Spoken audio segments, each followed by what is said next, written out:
CAP helps you with that structure.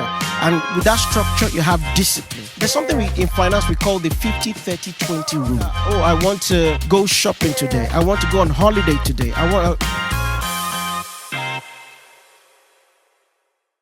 CAP helps you with that structure. And with that structure, you have discipline.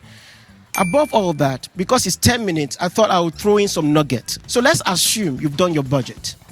What else can I then do with my money? There's something in finance we call the 50-30-20 rule. What does that mean? I'm sure some of you have heard of it. If you've not heard of it, it basically means you live within 50% of your wages. You provide for your needs on that. Then, so your needs are what?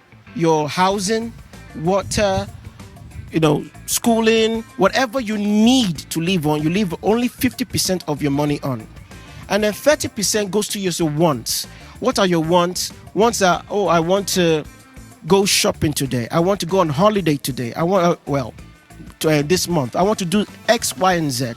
That 30% goes towards that. Then 20% goes towards your future expenses or your savings or retirement. Okay? So let's assume you have £1,000. £500 should go towards your normal everyday life, water bills, housing and things like that.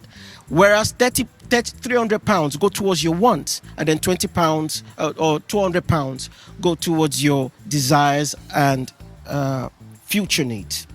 So that's a good way of kind of looking at your finances. Most times, especially for us that are just coming into the country, because of our needs, we go 100%, and we find ourselves always in overdraft or spending money with our credit or doing such. It could be as simple as we want to catch up with the rest of the world.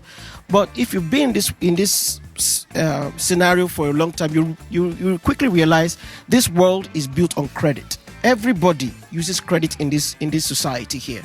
But where we are coming from, everything is cash. You want to buy a house? It's cash. You want to buy a car? It's cash. You can't do that over here. So we can use what we have back home and a little bit of this place and make it work for ourselves. It will be a bad idea to go 100% credit, because what you're doing is you're sabotaging your future for your present. So it will make sense to still keep some of the stuff we do back home, which is use cash, and then use credit for some certain things.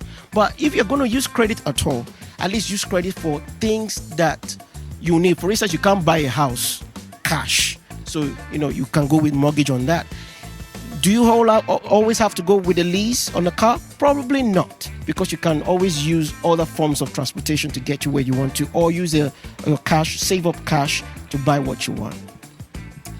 Again, a good budgeting will help you in itemizing those things, and put them into the right buckets.